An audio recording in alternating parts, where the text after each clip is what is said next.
here's the deal. Okay. I run a ministry, and it's a podcast. It's about people sharing their life stories. I know you got a story. Yes, I do, actually. This week's topic is if you had to take inventory of your life. My name is Susie, by the way. My name is Cameron. Cameron. Yes, ma'am. What chapter would your life be today? Okay. Ooh. It'll be a chapter of me refining myself, rebuilding myself. That'll be the chapter I'm in right now. Tell me. Well, I can tell you that I just got out of a 5-year relationship about 2 years ago. Okay. And we were together, but 3 years before we had kids. Yeah. And after that, we went through some things. She cheated on me. I ended up moving from Houston back to Dallas. Originally, I'm from Arkansas. Okay. So I moved to Dallas to be with her. And we moved from Dallas after she got pregnant to Houston. So we were out there. She cheated on me. I moved back. And pause there for a minute. Mm-hmm. What is your take on the cheating? Like, I mean, obviously, I know it hurt. My take on cheating, that period is, it's not. I don't like it. I feel like it's something that if you would cheat, you would steal or you would kill. Yes, because you're being devious. Yes. You're lying. You're going behind somebody's back, and you're hurting the person that's in your corner that actually loves you more than anybody right now. So it's one of those things where. The reason I asked is because it happened to me too, and I've never cheated on. I've been in a 20-year relationship and a 5-year relationship, and I never cheated, but I always got cheated on. Me too. That's exactly with me too. I've never cheated on nobody. I really feel like if I get in a committed relationship, if I say we're together, if we say we're together, at that point, everything else is our best because I feel like we can still be friends and do what we want to do if we come up to this point. But if we put a title on it, that's what creates this. It's hard to explain, but I don't think you should cheat on nobody that you want to be with. I don't see the point in that when you can really just tell them, I go run the field, right? Yeah, I don't want to be with you. Exactly, but I like you enough to still want to deal with you. Yeah. But instead, people get in relationships and then cheat on the person that's, that they say they want to be with, their significant other, and it doesn't really make sense to me, cheating. But you're right, though. If you can cheat, you can lie, you can hide, you can deceive, you can steal, you can, all these things come with that. It does. It's no loyalty in it. None. And you know what's crazy is that I got told, I need somebody in my corner. I need a ride or die. And I'm like, dude, you're not acting like a ride or die. Exactly. And you know what I mean? They're the victim now. That's the thing. Exactly. And then they can't take accountability. That's right. I think that was my biggest problem with it because I knew she was doing something, but I couldn't. I don't go looking for things. Right. I'm not going to go through your phone. Oh, I did. I'm not, and I don't. But I found what I was looking for, and I didn't like it. Exactly, yeah. And I feel like they said the quickest way to lose weight is go through somebody's phone. So I'm trying to stay away from that. I'm already skinny enough. Yeah. I can't lose anything else. So how it happened was actually I was at work, and when I was there, I did hot shot and I did logistics. So I would be gone for 2 weeks at a time, a week and a half, a week, whatever. So my coworker came up to me and he's like, yeah, man, this weekend I saw your car over here, in the hood. But mind you, I'm not from Texas. I'm not from that area, so I wouldn't even be in that area at all. I'm not the type of person that moves somewhere and becomes friends with everybody and go to there. No, I don't do that. So when he told me that, I was like, huh? He was like, no, you were on the road this week, right? And I was like, yeah, I was on the road. I didn't come back till Sunday. He was like, oh. He was like, well, I knew it wasn't you. I ain't gonna lie. I just threw it out there to say that. Oh my God. But your baby mama's cheating on you. And I said, huh? He was like, yeah. And she was in my car. She was in my vehicle doing this. He was like, she had somebody with her. And at first I didn't know if it was you or what, but then I seen him and she was at his house this whole weekend while you were on the road. And ironically, she pulled up to bring me some keys at the same time. As soon as he told me that, she pulled up. Wow. And I had confronted her about it, and she said in my face, what she say? She said, yeah. She was like, but I'll do it again. At that point, she was in a fit of rage. She was saying anything that'll hurt me. And it kind of threw me off because You know, I pay all the bills. She doesn't even work. You know, we just had 2 kids. Our daughter is not even 1 yet. She was like 9 months, and my little boy was 1. They were back to back. So it really didn't make sense. I think that would hurt me the most because she knew that she couldn't admit to it, so she was saying everything. Right, so she had to be hard. Ugly about she was being very ugly. Like, isn't that amazing? Isn't that amazing? Man. So okay, so we derailed a little bit about course. cheating stuff. You said your episode today would be, what did you say it was? Rebuilding, like, yes. Finding myself. Yeah. Yes. And I say that because I realized after, and it took like 2 years for me to realize this. I didn't even know what I like to eat. I didn't know what I like to do. I didn't know what was fun for me. I didn't know what I wanted to do. I didn't know what my next step in life was. I was fully committed to that relationship mentally, and it took me 2 years to get out of that. And your identity was in that. Exactly. Even the way I dressed. She changed the way I dressed. She changed my shoes. Like everything was totally different. The food I ate, I wasn't eating no more. Like, even my friends, I lost a lot of friends because of how she was. And of course, you were in a relationship, I'm gonna defend you. So I lost a lot of friends, and to this day I still don't have those friends, but I'm okay with that. Yeah. You know, I realized, a new season. Yes, of course. It's a new season. It's a new episode. It's a new, very much so. So what is Cameron like today? Oh man, Cameron is.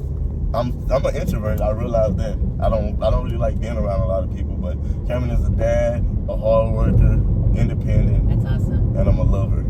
Yeah. And I love hard. You know, that's me. I realized that I used to think I was mean and ugly being with her because we argued a lot. We argued. Isn't that crazy? Man, and that people bring out a certain element of you that really never existed, but that you're constantly fighting these demons because that's what they are. That's exactly not the human himself or herself, but what they're giving what they're carrying. Exactly, and it was transferred to me. Yeah. And even my mom said, like, after we broke up and a year went by, she was like, "Man, you look healthy." And I was like, "What do you mean?" She was like, "You just don't look sick. You don't look stressed out." There was deliverance and you didn't even know it. I didn't know. I didn't even realize. Even now, like, I go home. Like, I live by myself, so when I go home now, it's like the peace I have. Yes. Like, I almost get anxiety thinking about being back with her. Yes. Because and she wants to be back with me now.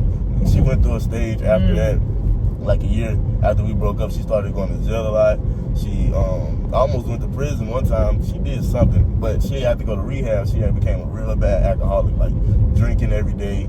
Kids never with her. Yeah, so she went to rehab, and she called me from rehab, and she told me, like, she apologized for everything. She was like, she told me she had no business cheating on me. She even said if I ever cheated on her, that she deserved it, which I never did. So it was like, no. Yeah. She was like, you're the best thing that has ever happened to me.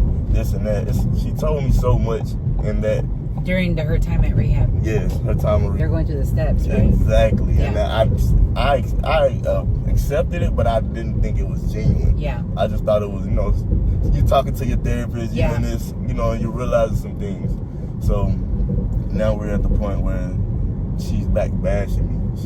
She's trying to make me feel bad. Well, yeah, because you've elevated, you've grown, you've outgrown her. Yes, right? I have.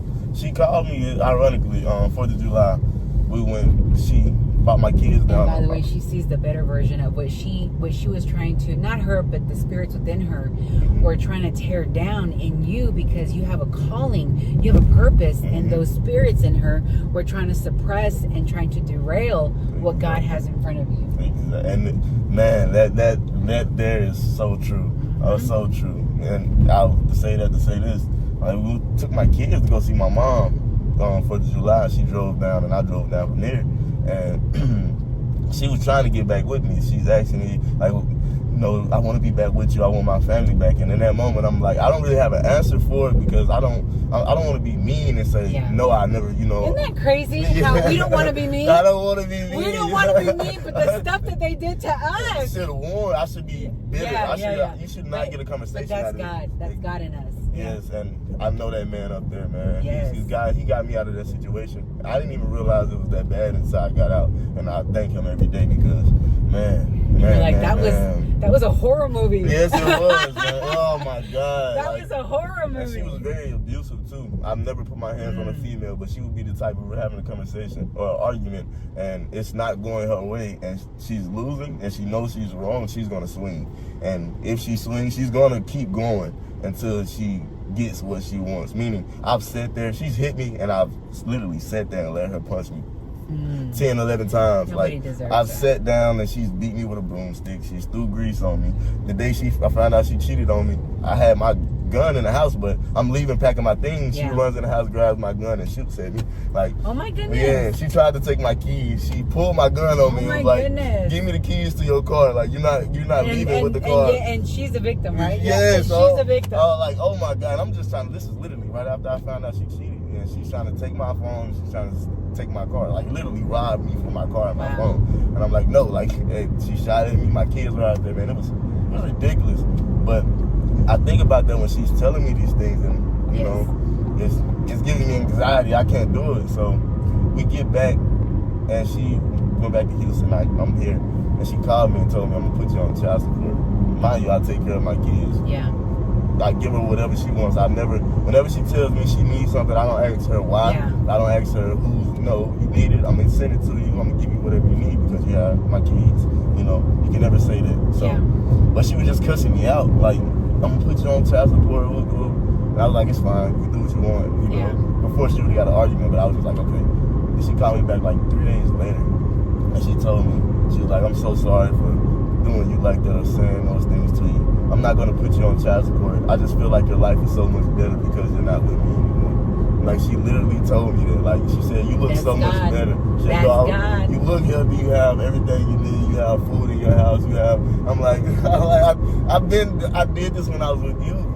I took care of you. So it was like, oh, like, you're trying to hurt me for what? Yeah. I don't understand it. Yeah. But because you can't hurt me. Because I'm covered. See, I'm anointed. Exactly. I'm called. Exactly. I'm protected. You can't hurt me. You can try. Exactly. And you can try. And if I decide to stoop to your level, then I'm taking all my protection away. Yes. Like, I tell people all the time, God doesn't play about me. You know. He don't play about me. No. It's like you don't play about the You're next like, person. I'm his favorite. Exactly. You don't understand. I'm one of his favorites. Where I am right now in my life, like, I'm so proud of myself. Yes. Because even before I met her, man, ain't no telling where my life would be at right now if I didn't leave my first circumstance and then leave her, because I was scared at first. When we first broke up, I didn't know what I was going to do. Yeah. I didn't know, like, how I was going to, start over, because I literally started over. I left my job. I had just got a promotion. I was a supervisor. I was running my own cruise. I had just left my house, the house that I paid for. I let her stay in. All the furniture, I didn't take anything. I just took my clothes. When I got here, I was really going back to Arkansas, but it's ironic. When I got here, I was on my way to Arkansas. My cousin called me, and he was like, Charles, which is our friend, is coming out here. We're having his birthday party this weekend. You should come out here and chill with us. And he didn't even know what I was going through. So I was like, yeah, so I was like, perfect, because I'm coming through here. So I just stopped in Dallas and stayed the weekend. We partied, we had fun, and I get up to go back to Arkansas Sunday, and he just asked me out of nowhere, you can stay here, bro. You don't have to, if you want to, you can stay here. You don't have to pay me anything. Yeah. But I don't think going back is the best thing for you. But you made a detour here. I made a detour here. And from that day, I stayed here. And a year ago, I got my apartment, and I've been there, me and my dog. That's awesome. I'm totally fine with my peace. Your peace, right? There's nothing like that peace. It is nothing like that. Like, even deciding what I want to eat today. If I don't want to, that's right. If I don't want to cook anything, I don't have to worry about somebody being mad. Answer to anybody. Only God. Exactly. Only God. God is my GPS. Yes. Like, checking my phone. Yeah. I remember days I would come off the road, like, perfect example, I got back like at 2 o'clock one day. It was Sunday. I got back at 2 o'clock in the morning. Instead of her having food or anything, just hug me, kiss me, I'm happy you're home, I walked through the door and she literally was like, give me your phone.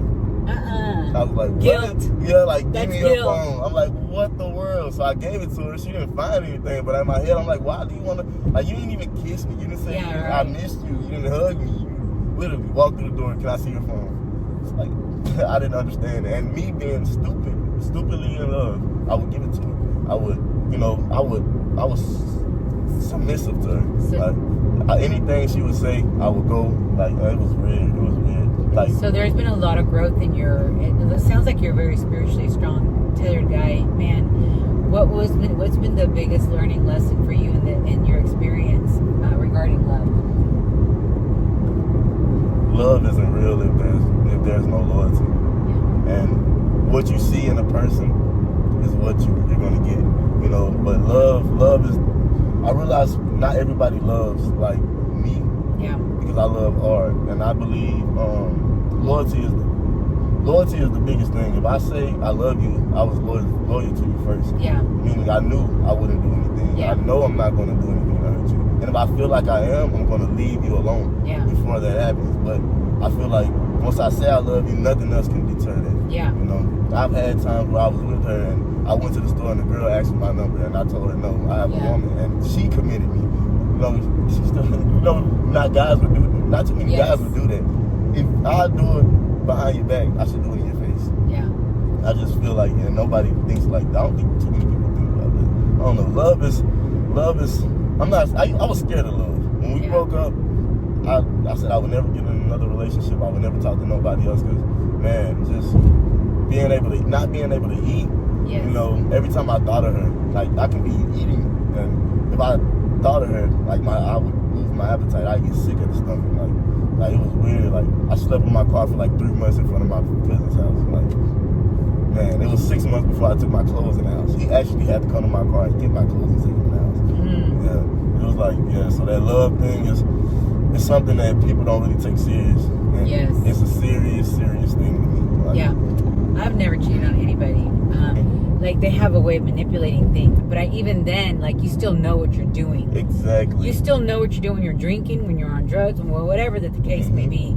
And I never ever, not in 20 years or in 5 years that I was in a relationship, did I ever cheat on him with anybody. I just don't believe in that. I don't believe in that. I feel like when you cheat, you have to build a relationship with the other party anyway. So it's like on her phone. So it's like, and I was doing that because of the guilt. Yeah, and I never asked her for anything. I didn't have hers. I didn't go through her phone. Like it'll be times like she went through my phone like every night. Like I would wake up and I would see her going through my phone, and this was like every night. Like no, I did it. I did that, but not because of my guilt. Because I kept finding things and finding things. Yeah, that's different. Yeah. And I was like, but I don't even cheat on you. Why are you? But again, we were, I can toss it to being on drugs or whatever. Mm-hmm. And now where I'm at spiritually, I realized that it wasn't even love. Mm-mm. It was all lust, and it was all derailment to a calling that God had for me and has for me, and I'm living that calling and that purpose now. I believe in spiritual warfare, and now in hindsight, where I'm at today, I recognize that I love the human loved me. But what was not coinciding were the spirits above us that were fighting for our souls to derail our assignments. Because now I can see it, and so I have forgiven him, and I have forgiven my ex-husband. I have forgiven everybody. Why? Because I needed to forgive. Exactly, and that's another thing. I feel like she didn't love me.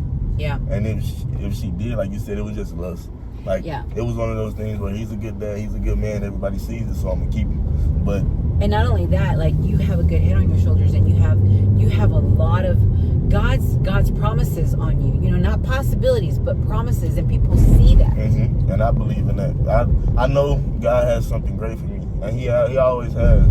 Every situation in my life that could have been bad, He's moved me away from it. I'm talking friends that are in jail for the rest of their life. I was with them every day, and just somehow I wasn't with them this day, and they do something stupid to where they're in jail for the rest of their life. I've had, even her, I could have just cheated on her and got back with her, but you know how toxic that would have been. I'm not a get back person. I don't. Me either. I don't reheat French fries. No, that's the.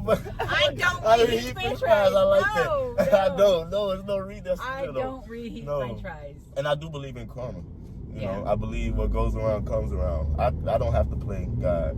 And nor do you have to prove to everybody who you are now or what you're doing. People can organically see that. Exactly. And that's why she wants me back. Yes. Like, I think about that. I'm like, she sees who I am, and she's just scared of somebody else that is going to love me the way that I loved her. Yeah. Not only did you overcome the trauma, but you overcame her. Yes, I you know, did. and you outgrew her. And you know me, I'm friends with my ex-husband now. I'm friends with my ex-boyfriend, but I don't mix any emotional anything. That's the Why? problem. Because God has separated me. Exactly. God has called me to a bigger calling for bigger purpose, and I cannot risk my salvation or the Holy Spirit within me by messing with these cold French fries. That's the perfect way to put it. I love that. The cold French fries. The cold French fries. I like we that. don't. I like we don't that. go back. We don't reheat. I'm gonna save that one. I'm gonna put that one in my book. Yeah. We don't like cold French fries. What's the reason to go back? You knew what you had when you had it. That's right. So why give you a retry? Yeah. Like, I'm not doing it. I feel like I would hurt myself because now she does this thing where she wants me to prove that I want to be with her. Like, she says things like, well, you didn't fight for me. I'm like, what are you talking about? I also didn't cheat and have sex with her. Yeah, right. Like, what are you talking about fight for you? Like, and it sucks because when we first broke up, I was begging, like, I wasn't begging her to get back with her, but I was showing her, like, I want to be back with you. Yeah, that was me too. Like, I still love you. I'm in love with you. I can't believe I'm not around you, because it was hard, like, not being around my kids every day. Like, that shit, dude, excuse my French, that stuff sucked. Yeah. It sucked bad, and it hurted me every day. But once I got over that feeling, and I sat back and watched the man in the mirror. Yeah. I was like, oh, I love that. I love that. I was like, I'm not going back. No. Yes. And that's the hardest surrender. Yes, that's the hardest surrender. And control and surrender, that's the hardest part, right? That I had to admit to myself, and God had to show me over and over, that's not for you, Susan. It's not. He's not for you. That's not for you. Put your eyes on me, and I'm going to show you what is for you. Yes. And not being able to say, hey, I love you, or call me every day or whatever, because I wanted that. Yes. I wanted that, but I had to surrender that to be where I'm at today. Exactly. And I did. Oh man, that was the hardest thing. Like, realizing, yeah, you do love her, but is it worth it? Like, Yes. Is it worth going through? Like, thinking about those arguments, because she told me, like, we had arguments. She said it was days I wanted to argue and I just treat you bad, and I did it on purpose. Like, she told me that blatantly. She's like, I realized I was nice to everybody, but when we got home, I took everything out on you. And like, yeah. I'm saying that I ignored a lot of people for him, and he ignored me for a lot of people. That's exactly what happened. That's exactly, oh my, you have a way of words. Yes. I ignored a lot of people for you. Exactly. And you ignored me for a lot of people. Exactly. Because that was one thing that she would always say. You're not fun. You don't like to go out. I'm like, we have two. No, what they're really saying is, hang on, I got some deception to go fulfill over here. I got some nasty stuff to go do over here. You don't fit that criteria anymore. Right now, yeah, like, stay here. Yeah. Like, okay. Like, but then it's like, you're going to jail when I leave you, because you get to do those things, and now you're in jail every weekend. And we're like, okay, no, we don't like cold French fries. Go ahead. Hey, do your thing. Hey, do your thing. Hey, listen, I'm going to be over here in God's glory. You go handle that. Exactly. And I'll pray for you. Exactly. And it's a blessing because I don't have a record. I've only been in jail for PI. Yeah. And if I would have stayed with her, I would have been in jail for domestic violence. Because she's the type that she's violent. Like, she likes to fight. Like, she fights. Like, she loves it. And I'm not with that. I don't even put my hands on no, my mom raised me right. Yeah. I remember the first time I had to defend myself against her, and I cried like a baby. Yeah. Like, I felt so bad. But it was like, if I didn't do nothing, she would hurt me. Like, punch me in my face 3 or 4 times. I have to do something after that. Like, I have to hold you down or something. But she's the type that doesn't stop. She'll keep going. She'll bite me. That's not pretty. Like, no, it isn't. I even asked her, I said, can you take advantage of me easily? And she was like, yeah, I can. And then it kind of like, it made everything surreal in that moment. It was like... Okay, so if you had to reflect now, okay, what it sounds like to me is that you're pivoting, you're starting over. What message would you give the audience, like, based on your story? What is that final message?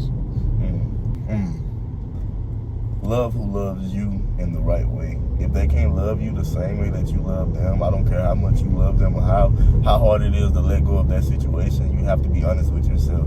If you have those doubts, go with that. Believe those and pay attention. Be okay with your feelings. It's okay to be sad. It's okay to be mad. It's okay to be hurt. It's okay to fall out of love. You just have to recognize those feelings and understand them and be okay. You have to be okay with those feelings. Be okay with leaving people alone. Yeah. Some people are in your life for a season. They're here to teach you, and they're here to deflect those things that's going to come in the future. Not everybody's meant to be in your life forever, even though it feels like they're right then and there. I love it. You know, and I had to understand that. You know, she taught me a lot. I know what I don't want out of a woman now. Exactly. You know, and that's the biggest thing. I say all the time, my life, my journey, I'm 50 years old, okay, and it took me 50 years to recognize what love really is. And I said, if you don't walk like Jesus, if you don't talk like Jesus, if you don't smell like Jesus, if you don't breathe like Jesus, I don't want you around me. I won't judge you.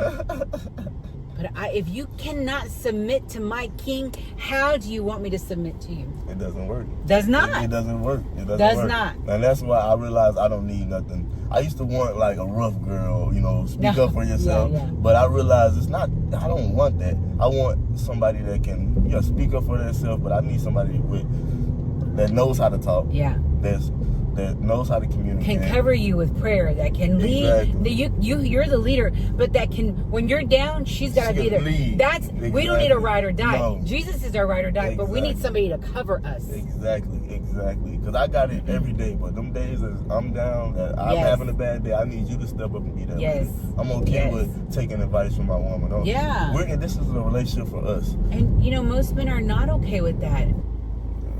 And thank you again for sharing your story. Yes, ma'am. Thank you for giving me. This is an experience I've never had before, but I love it. Awesome. I love it. So I was a 3-year meth addict, a homeless meth addict.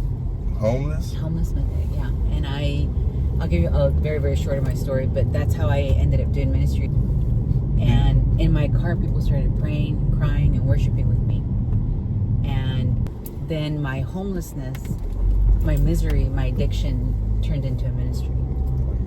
And that's how God woke me up to my spiritual reality. And I was able to let go people, places, and things. And now I do this full time. This is beautiful. That's a beautiful story. I would have never thought that looking at you. Because you have a great testimony, especially you look very young and you look very solid. Thank you. Solid. I'm 28. Yeah. But yours will be there too. This is beautiful. This is actually this is something, oh man, I don't even know what to say. This is very beautiful. I'm actually going to miss you all. So that's what God did with me. He turned my misery into a ministry. And so now I teach people the way I surrendered to God and how He's a daily part of my life. Like this is not just a Sunday thing, this is not a part-time thing, this is my Yes, ma'am. I can see it in you. Your eyes definitely. You're a great person. And by the way, can I share your story? Yes, ma'am.